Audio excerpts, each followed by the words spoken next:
Hello दोस्तों, ब्रेनियाक में आपका फिर से स्वागत है। हमारी यूनिट चल रही थी क्लाइमेटोलॉजी का अपना आज का टॉपिक है insolation.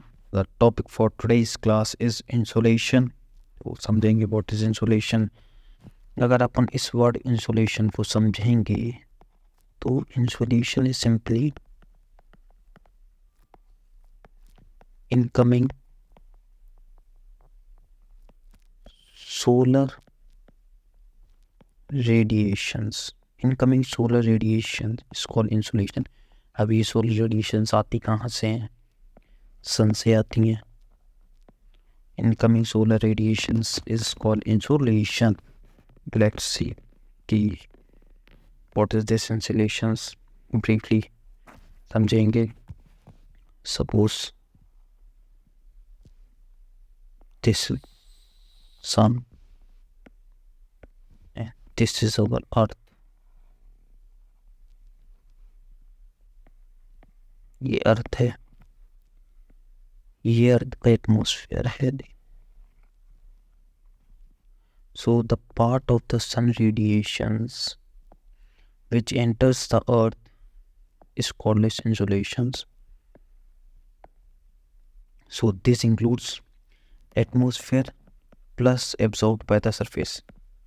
Atmosphere plus surface. So तो अपन ब्रॉडली बोल सकते हैं कि the part of the sun's radiation which enter the earth including the atmosphere and surface is called insolation. So what is this insolation? Let's define. The part of sun which enters the earth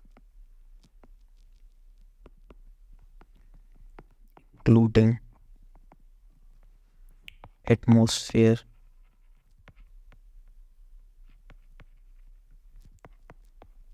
phase is insolation।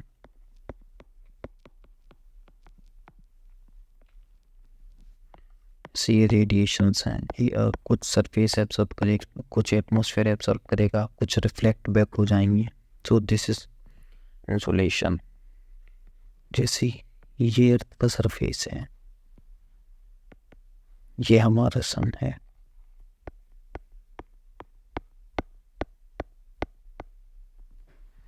तो सन से radiations आ रही हैं like this. These incoming radiation from the sun is in short wavelength। These are short radiations। तो फिर ये जो radiations आई हैं सन से, ये वापस स्पेस में रिफ्लेक्ट होंगी। If this is not happening then the earth will gradually heat up. ऐसा तो होता नहीं कि अर्थ ग्रेजुअली हीट अप हो गया है। Earth maintains its balance of this absorption and release of the radiations। So earth releases these radiation in the form of long wave। incoming radiations को हम insolation बोलते हैं, while this outgoing radiations is known as terrestrial radiation।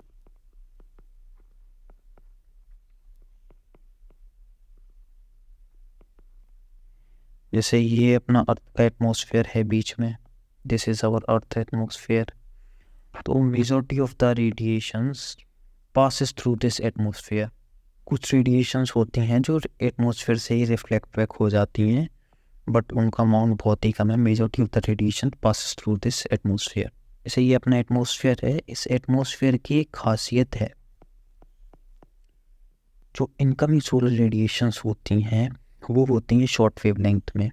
तो this atmosphere allows this incoming solar radiation, but this atmosphere is opaque to the outgoing terrestrial radiation. Atmosphere इन terrestrial radiations को easily बाहर नहीं जाने देगा। तो एटमॉस्फेयर क्या करेगा? एटमॉस्फेयर एब्जॉर्ब करेगा कुछ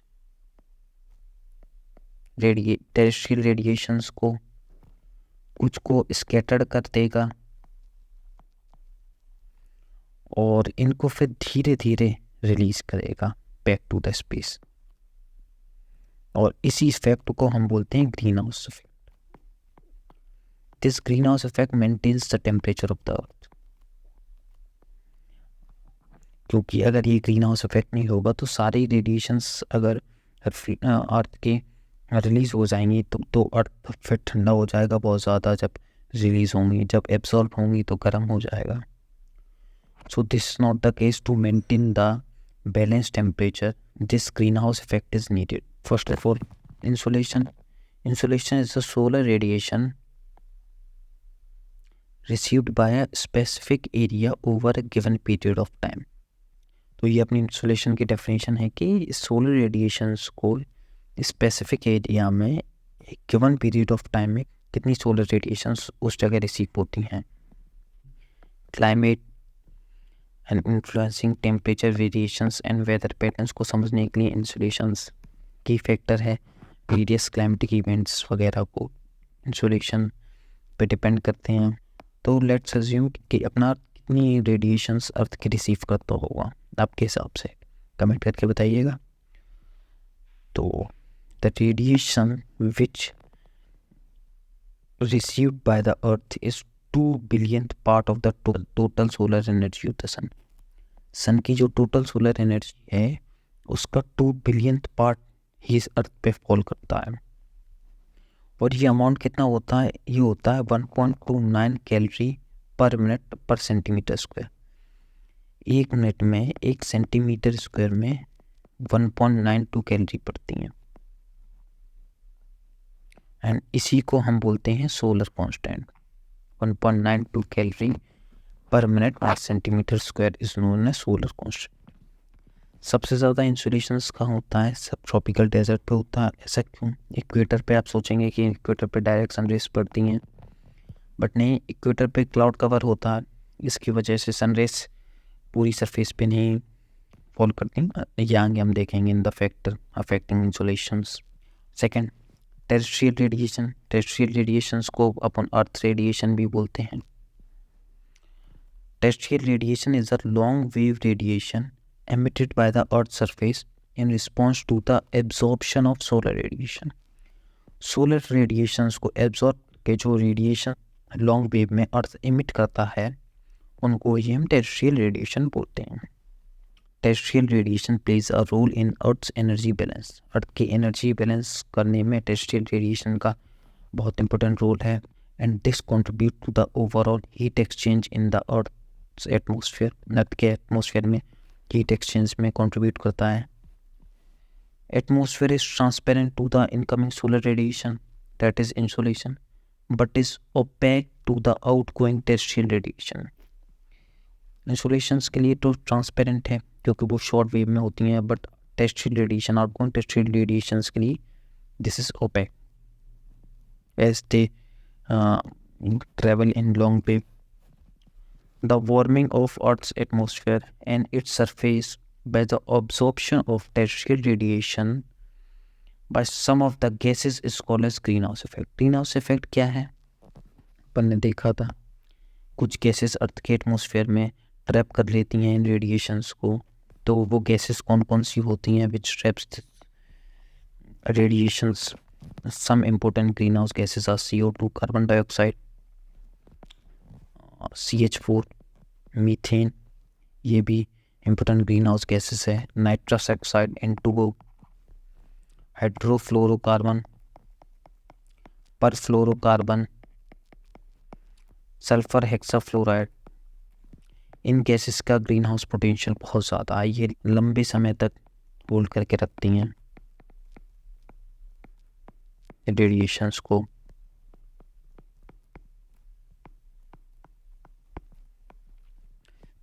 So the potential of these gases for trapping the solar radiation is more। जैसे इसमें भी हैं CO2, CH4, nitrous oxide, HFC, SF6, etc. Since this Earth's surface absorbs the incoming solar radiations and emit the outgoing terrestrial radiation, it acts as a source of heat for the atmosphere। Therefore, temperature decreases with increase in altitude, which is called as normal lapse rate। ये क्या है? जैसे अपन ये अर्थ का surface है, अपन ऊपर जाएंगे तो टेम्परेचर डिक्रीज होता है, जैसे आपने देखा होगा, आप प्लेन एरियाज से माउंटेन्स पे जाएंगे, टेम्परेचर वेरिएशंस होती है। अगर प्लेन एरियाज में टेम्परेचर 40 डिग्री सेल्सियस है तो माउंटेन में वो टेम्परेचर 20-25 डिग्री रह जाएगा। धीरे धीरे जैसे जैसे आप हाइट पे ऊपर जाते जाएंगे टेम्परेचर डिक्रीज हो जाएगा। इसको अपन नॉर्मल लैप्स रेट बोलते हैं, क्योंकि अर्थ सरफेस हीट प्रोवाइड कर रहा है। जैसे जैसे अपन सरफेस से दूर जाते जाएंगे ऊपर हाइयर एल्टीट्यूड में, तो हीट कम होगी तो टेम्परेचर भी कम होगा। This is the concept. Normal lapse rate होती है कि 1 किलोमीटर की ऊंचाई पे जाने पर 6.5 डिग्री सेल्सियस टेम्परेचर कम होता है। अब अपना नेक्स्ट टॉपिक है मेथड्स ऑफ हीट ट्रांसफर, कि ये हीट ट्रांसफ़र कैसे होती है। पहला मेथड है हीट ट्रांसफ़र का radiation.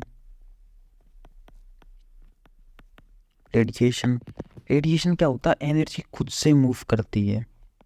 Energy self move from one place to another.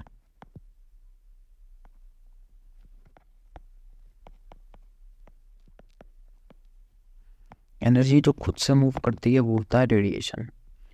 जैसे आपने इंडक्शन देखा होगा, इंडक्शन है, इंडक्शन के ऊपर पतीला रखा है जिसमें पानी भरा हुआ है, तो रेडिएशन से इसका पानी हीट अप हो जाता है।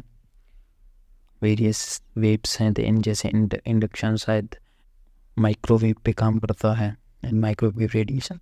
तो पहला मेथड है radiation transfer of heat in the form of radiant energy is known as radiation. Example है इलेक्ट्रोमैग्नेटिक रेडिएशन। दूसरा मेथड है हीट ट्रांसफर का कंडक्शन। क्या? Transfer of heat through molecular activity at the zone of contact, इसको हम conduction बोलते हैं।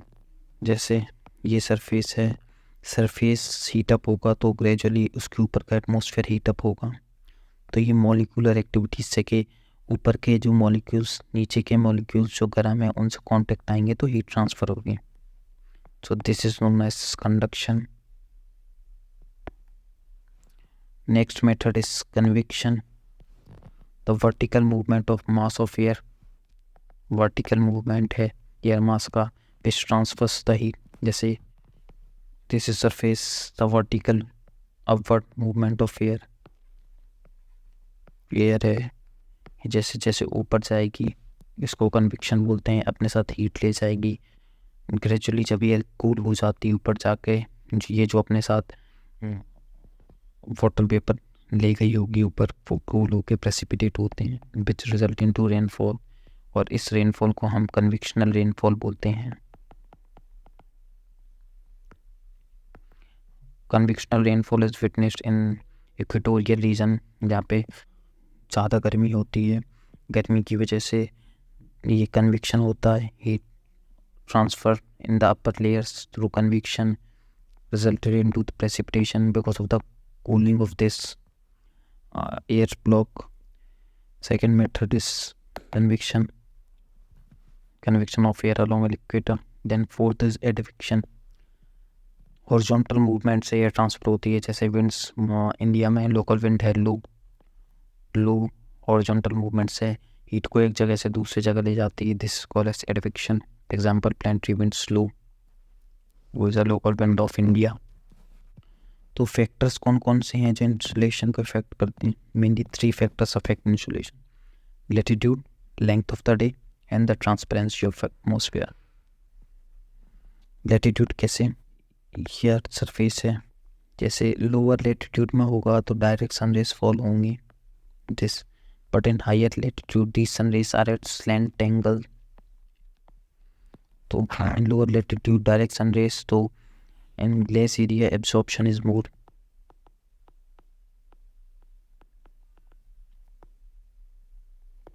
but ये high latitude पे the sun rays falls at slant angle, तो इससे होगा कि ये स्प्रेड ज़्यादा होती हैं, ज़्यादा एरिया में स्प्रेड होगी और less absorption.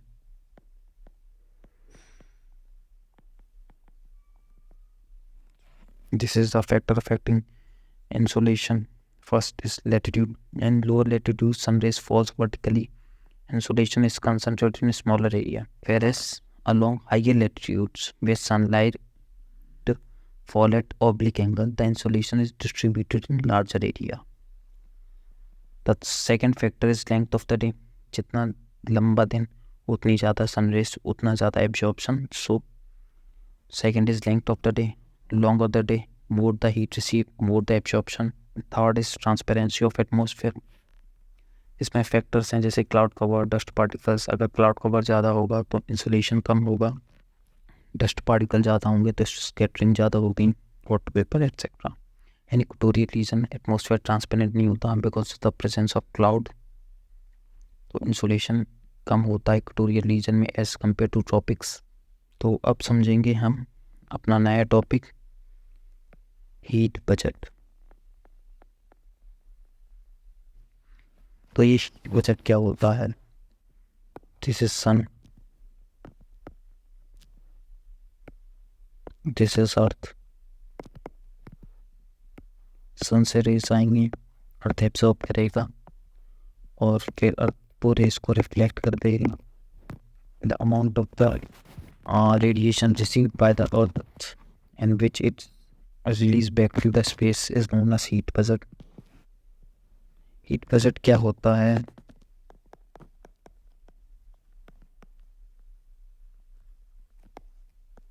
Heat budget is the balance of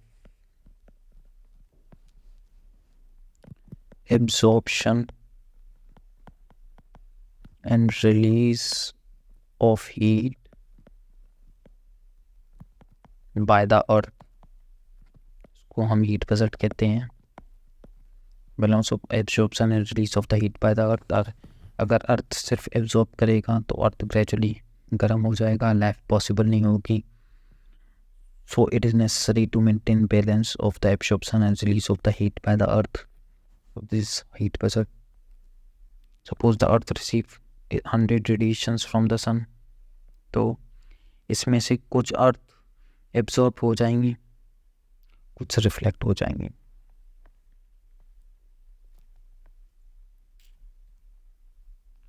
इसमें से 65 जो रेडिएशंस होंगी वो अर्थ एब्जॉर्ब कर देगा और जो 35 होंगी रेडिएशन बाकी वो अर्थ डायरेक्टली रिफ्लेक्ट कर देता है. कैसे ये रिफ्लेक्ट हो जाती हैं? दिस रेडिएशंस कुछ क्लाउड्स रिफ्लेक्ट कर लेगा, कुछ सरफेस रिफ्लेक्ट कर देंगे अर्थ के, कुछ स्कैटरिंग से धीरे धीरे अर्थ में स्कैटर होगा और रिफ्लेक्ट हो जाएगा बैक टू द स्पेस. तो 35 radiations are not absorbed by the earth, only 65 are absorbed.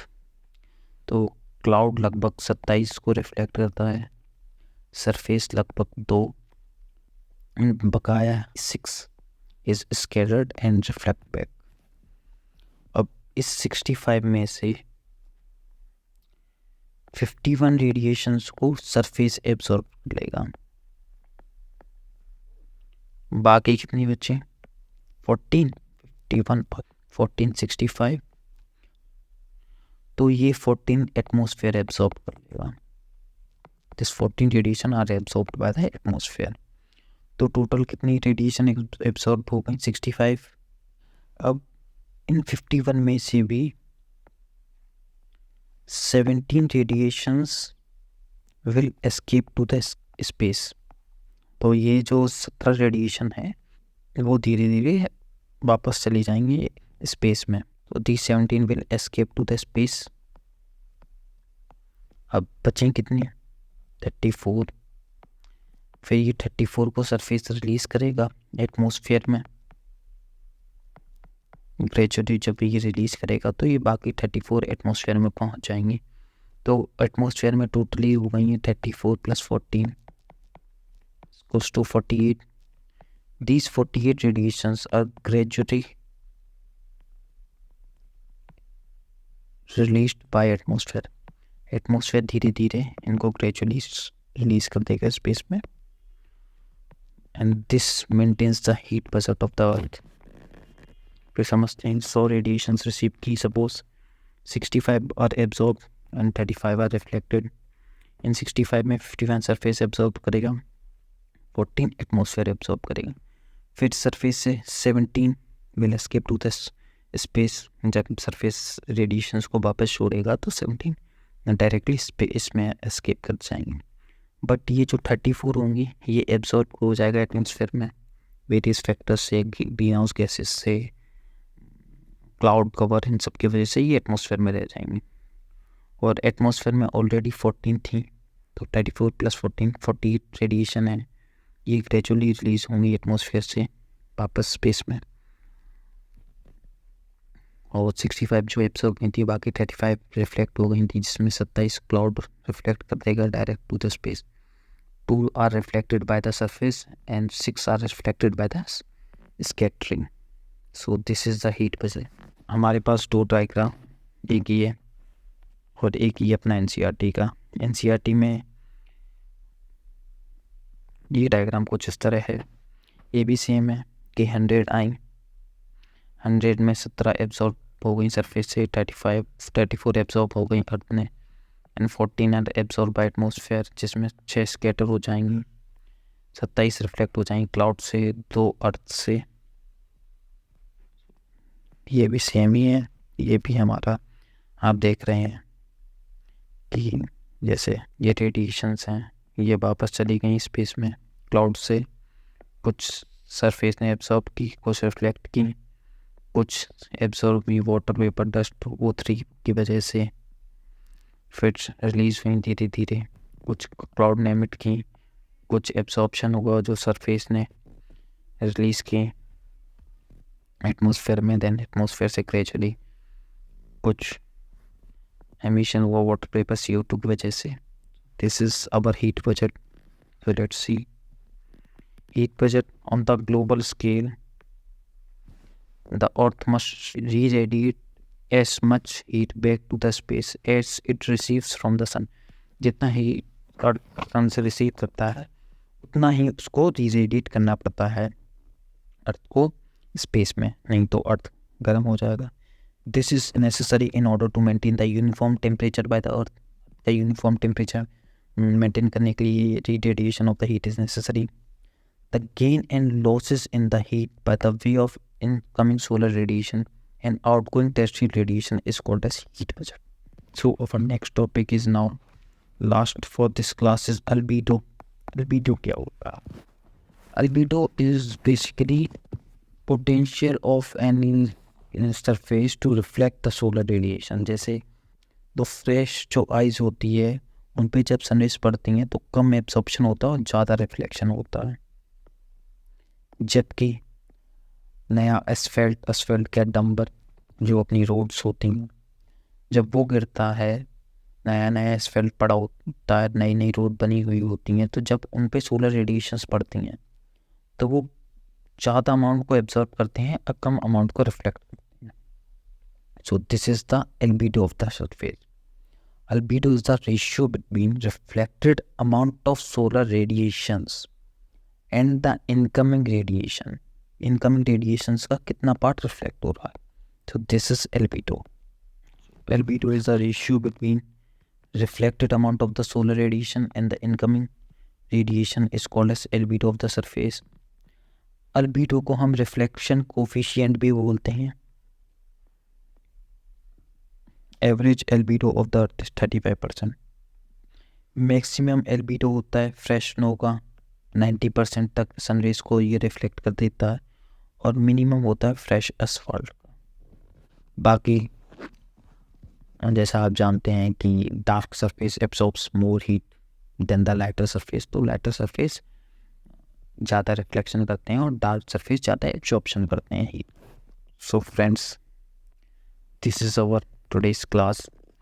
आपको समझ आया होगा पूरा कि क्या क्या होता है insolation, heat budget of the अर्थ। बाकी अगर आपकी कोई क्वेरीज हों तो आप बिल्कुल कमेंट में बता सकते हैं, मैं आपकी क्वेरीज को आपको आंसर करूँगा।